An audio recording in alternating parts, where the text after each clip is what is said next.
You're in the water loop.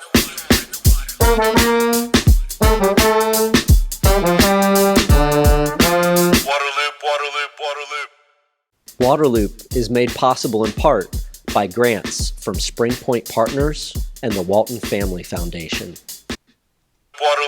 Hi, this is Travis with Waterloop. Water conservation is very important to me, and I bet it is to all of you. That's why I use High Sierra shower heads in my house, and I'm so happy to have them as a supporter of this podcast. High Sierra carries the EPA WaterSense label for efficiency and uses 40% less water than conventional low-flow shower heads. 40%. The model I have uses just 1.5 gallons per minute. And because of their unique nozzle design, it's patented. Nobody else has it. It maximizes efficiency of water and energy use, but doesn't sacrifice on performance. You still get a powerful shower. Use promo code LOOP20 for 20% off at highsierrashowerheads.com. You're in the water loop. Welcome to Waterloop. This is Travis, joined by Brian Richter. He is the president of Sustainable Waters. He previously served as the director of the Global Water Program of the Nature Conservancy, and he also teaches water sustainability at the University of Virginia. Brian, looking forward to a conversation. Yeah, mutual. Travis, thanks very much. Glad to be here. Yeah, I'm excited to talk to you because of your, several decades of really incredible experience in the water sector all around the world, in the U.S., and so much to learn from your experience and your perspective. I'm really interested in how you were part of growing the Nature Conservancy's water program from something that was, very, very small to really having a big global footprint. What's that story and what was that like?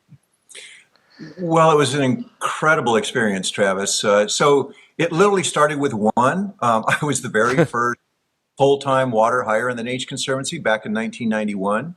And over the last couple of decades, we were able to build the ranks of people working on water within the Nature Conservancy to more than 600 people. So you can imagine that was exhilarating, rewarding, very, very exciting. We went from primarily working in the United States, of course, to, as the Nature Conservancy expanded its global operations, we ended up working in, I guess my team probably worked in about 30, 35 different countries and maybe, more than 150 different projects. So incredible experience. And I'm just very thankful that the organization enabled that growth and that we were able to have, hopefully have some impact in different places around the world.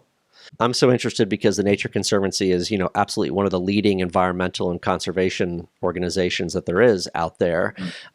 What enabled that type of growth? What was the void out there and what allowed for the Nature Conservancy to successfully move into so many countries and go to work?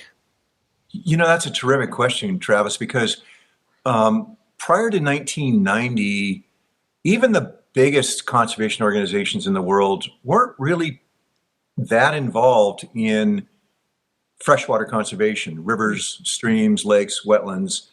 It was mostly terrestrial conservation. And so we did have a bit of a challenge. I joined the Nature Conservancy a few years before I became the first-time water person.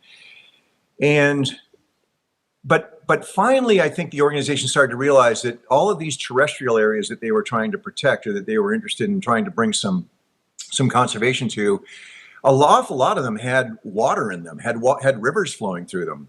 And yet they really didn't have the knowledge, the expertise to be able to deal with some of the water problems that were emerging. There were upstream users of the water that were drying up the stream as it went through, the protected area properties. And there was water pollution problems as well. So I think it was a time when the Nature Conservancy was finally coming to the realization that they needed to deal with their water issues. And I was just fortunate to be in the right place at the right time. I One of the things I like about the Nature Conservancy is the focus on solutions and collaboration, right? Mm. It's not like this big heavy hammer that comes in and tries to pound things around and get things to go their way. It's very, very much, what are the local issues here, right? How can we collaborate? How can we work on a conservation approach? So I imagine that was allowed it to be received pretty well as it went to these new places and into different cultures and everything. Absolutely. Absolutely. Yeah, Travis, and I think one of the first things that comes to mind in that regard is I think a lot of people in the water community, saw organizations like the Army Corps of Engineers as a monolithic organization, and also, one that was sort of stuck in its ways. But we did an analysis. We did a national analysis within the United States, and it was clear to us that existing dams and the way that they were being operated was a big problem for things that lived in rivers downstream of those dams. And when we looked at the United States, the majority of those dams were being operated by the U.S. Army Corps of Engineers. And so we boldly went in one place, at the Green River in Kentucky, and we had a conversation with the district engineer there.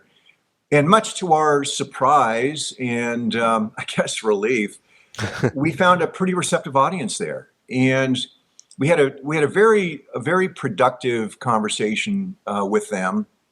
And we were able to start making changes to the way that dam on the Green River in Kentucky was being operated. Well, very quickly, that relationship started to spread. Word got around in the Army Corps of Engineers, even the chief of engineers got interested in this collaboration. And before you know it, we had mutually created what we called the Sustainable Rivers Project, which, had grown to, today, from that one start and one dam, on the Green River in Kentucky, it's now some 60 some dams on 16 rivers across the country. And very good news, just this year, the Nature Conservancy was able to get a congressional appropriation to the Army Corps of Engineers to grow that even further. So they're going to add another 5 or 10 rivers into the program here shortly. And then, the other part that I think was really intriguing and very exciting, Travis, was this idea of leveraging relationships and leveraging success to take you to a whole different level. And so the illustration I have for you on that is, because of our successful work with the Army Corps of Engineers, we were able to have conversations in places like China and Kenya. And I'll never forget a meeting we had in the boardroom of the Three Gorges Corporation in Beijing, the builders and the operators of the Three Gorges Dam, one of the biggest dams on the planet. And we went in there, we had some ideas about, things that needed to be changed in that dam's operations. And again, we found a receptive audience, and particularly once we mentioned that we had this partnership with the Army Corps of Engineers, boy, the atmosphere in the room just changed, in a heartbeat. Wow. And it just opened the door. And so you have those kinds of experiences, which are very, very rewarding. Yeah, that's awesome. I wanted to ask also about any other successes or solutions, projects that really jump out in your memory that stand out. Well, I think that there were a lot of them that, and a lot of this is work in progress, of course. It's, in the changing world and the changing politics and the changing economies, nothing is permanent, nothing is set in stone. But one very interesting thing was we started to find a confluence between our work on nature conservation and the ways that could be pursued, such that it also brought very substantial improvements in the livelihoods and well-being of rural, and particularly the stories that I'm thinking about, very, economically poor communities. And so one of them that comes to mind is in Africa, we did some work in a river called the Tana River in Eastern Africa. And what had been happening, it's another story about dams, and we were trying to influence the Kenyan government. We actually had conversations with the Minister of Energy in Kenya about changing these upstream dams. And one of the most powerful motivations for doing that was, yes, of course, we wanted to improve the ecological health of the Tana River and this very spectacular productive estuary, as it entered the Indian Ocean. But there were a lot of villages along the Tana River which were very dependent upon having that river flood naturally during a long flooding season each year, and it would inundate the floodplain area. And as the flood would slowly recede back into the river, the villagers would go out and plant all kinds of crops, 15, 20 different species of crops in that wet soil, in that fertile soil in the floodplain. And that was their livelihood. I mean, that was where much of their food production came from, in addition to catching fish in the river. And so by changing the dam operations, we had the opportunity to also substantially improve the livelihoods of these people. And I think that was, in my more mature years at the Nature Conservancy, I think that intersection between people and nature was some of the most exciting work that we did. Oh, I love that. That's terrific. You have all this international experience, working, like you said, in 30 some countries. What do you think the United States can learn from water management in other countries? We obviously have plenty of challenges here. We don't have all the answers. What could we glean from the way that things are done in other countries, whether that's a developed country or a developing country? Well, there's an awful lot that we can learn and that we have learned, Travis. I say that, one of the things that was most enjoyable about my 30 years at the Nature Conservancy was the chance to see some really amazing work and to meet some brilliant people that were advancing really, really innovative solutions. But some that come to mind, or maybe one of the most important ones that come to mind, is that here in the United States, as we were developing the country, and particularly as we began to migrate into the Western United States and started to use the water in the rivers for our growing cities and for our agricultural areas, we didn't think about the fact that we might want to leave some water in the river to protect the health of fish and and everything else that lives in the river, and of course today to enable recreation on the rivers and that sort of thing. So we didn't leave any environmental flow, is how we refer to it today. And as a consequence, we have many, many places, the Colorado River, the Rio Grande, rivers all up and down, the Western U.S. and now increasingly in the Southeastern U.S. and other parts of the country, where we're taking so much water out that we completely dry them up. And that's causing all kinds of calamitous impacts. Well, there were a couple of places, really beginning with South Africa. So it's a fascinating story about Nelson Mandela's influence. So when as apartheid fell and Mandela came into the presidency in South Africa in 1994, one of the really important things that he did was he appointed a human rights lawyer to become the water minister in South Africa. Kader Asmal was his name. And Kader went to work on rewriting the National Water Act of South Africa. And he had an awful lot of help. There were a lot of very, very talented policy specialists and scientists working on river conservation in South Africa. And one of the really important things that they did is in the National Act was they said, the first priority is to set aside enough water to meet basic human needs, and to also set aside or make sure that enough water is flowing down these rivers to protect their ecological health. Because they very well understood that healthy rivers were supporting the quality of life, literally supporting the livelihoods and well-being of very, very large populations. And so before they went about allocating any of the rest of the water, those two aspects got reserved from the water allocation system. And only then, once that reserve was sort of carved out, protected, did they then start issuing water licenses, for the rest of the water. And it was such a progressive and innovative move back in 1998. And now other countries have followed that lead. And here in the United States, we're trying to play catch up. Conservation organizations have to buy back water rights to get water back into rivers here.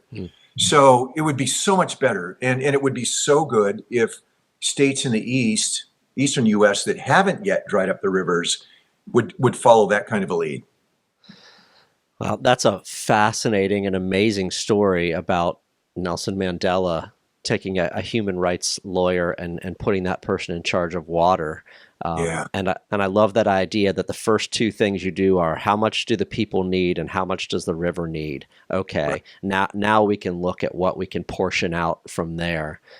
Pretty brilliant approach. Absolutely. Yeah, and so I guess that, one of my questions was how do we balance water management for benefit of both people and nature? And I guess that's the way, is starting with that in mind and then going from there, not doing it on the back end like you mentioned. That's exactly right. It's finding that balance between, how much water do you allow to remain within, a river, a stream, or even a lake or a groundwater aquifer, or flowing downstream into an estuary in the ocean. It's really important. We've learned, through our mistakes, that that's a really, really important consideration. And so finding that balance of having enough water, providing those natural services, those benefits, and just the inherent, beauty and aesthetics and recreational opportunities that are afforded, by these freshwater systems is so incredibly important. And finding that right balance is exactly right. That's what I would say, Travis. And as I mentioned, in many, many places, unfortunately, we're already beyond that balance. We've sort of over-allocated. We're overusing the water supply. Our analyses suggest that that's the case in about a third of all the world's rivers and streams, is that we have already over-allocated, overusing what you would consider to be unsustainable use. And the people that depend upon those systems are getting into trouble. They're threatened with water shortages and all kinds of impacts. I mean, there's things like not even having enough water to be able to generate electricity at power plants, because you need to run water through a power plant in order to keep it cool enough so it literally doesn't melt down. So it's we've learned the hard way, but there is a way to do this. There is. I like to say that I'm a never dying optimist, because ironically we have made so many mistakes and we waste water to such an extent that I think there's so much room for improvement. So that's what keeps me optimistic, ironically. Yeah. So this idea that a third of the rivers are over allocated. I mean, you could say that's the case with the Colorado River, right? Which might dive into a little bit here. How do you start getting back from that? It's hard once you've given out X amount of water to ask a certain sector to, hey, you're going to have to make do with less. I mean, I guess that's what you have to do, or you have to prioritize water efficiency and water conservation as a way to shrink different pieces of that pie. Yes. Yeah. So, one of my first principles, Travis, is when you're trying to resolve a water problem, to really understand where the problem emanates from. In other words, with water scarcity, water shortages, it's really important to understand in some detail how the water is being used. Where does the water go that we're taking out of this river or out of this lake or out of this groundwater aquifer? And across the United States, it varies. The proportions vary, from state to state, west to east. But generally, agriculture is using irrigated agriculture where you actually have to apply supplemental water in addition to the rainfall in order to produce a crop. Irrigated agriculture across much of the United States accounts for 2/3 to 3/4 of all the water use. And then urban water use, meaning, urban drinking water supplies, industries, commercial operations, manufacturing, that sort of thing, largely accounts for, let's say the other quarter to a third. And so the really good news, and we've documented this recently with some of our research, is that cities are doing a phenomenal job across the United States. Now, not uniformly, of course, but there are many, many large urban areas that have been able to grow, their populations are increasing, and their total water use is actually going down. And the reason that that's been possible, Travis, is that it has everything to do with what we're doing in our own homes. So we are using, we switched away from water guzzling toilets and showers and washing machines and dishwashers. We got to be a lot more careful about how we apply water outdoors, whether it's our lawn or, any landscaped area. And we have been able to bring down our average per person use so much that it has enabled populations to grow in places like Los Angeles, San Diego, Phoenix, Las Vegas, Denver, and on, even in the eastern states, New York City. They've been able to grow, and yet they're using less water. And our analysis suggests that we're going to be able to do a lot more of that. We're not done. We're not tapped out at all on water conservation, water efficiency. That's the good news side. We now need to see a similar revolution in the agricultural sector. That's not to say that there hasn't been a tremendous amount of improvement in a lot of places, but we need a wholesale transformation in the way that we're using water in irrigated agriculture.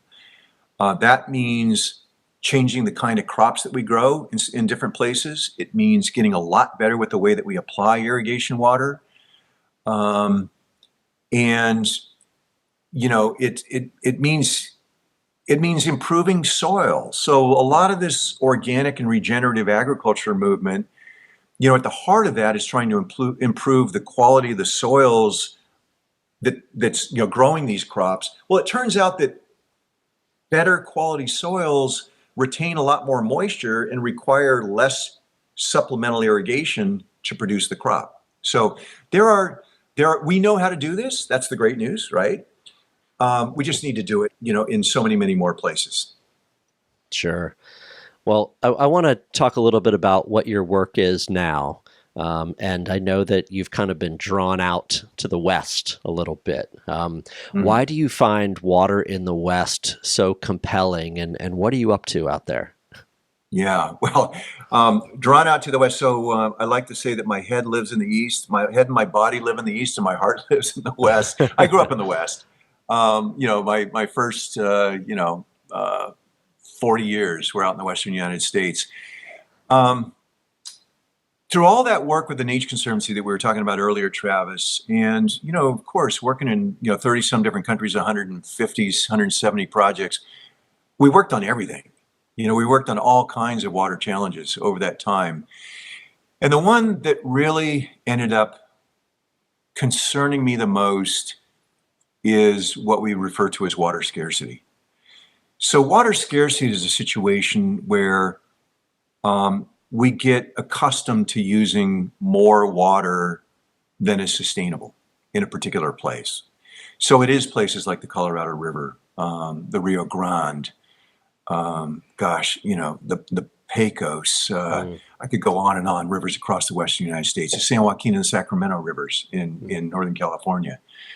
We've become accustomed to using so much of the river's water that we are in a situation where we're at great risk of water shortages, of water scarcity.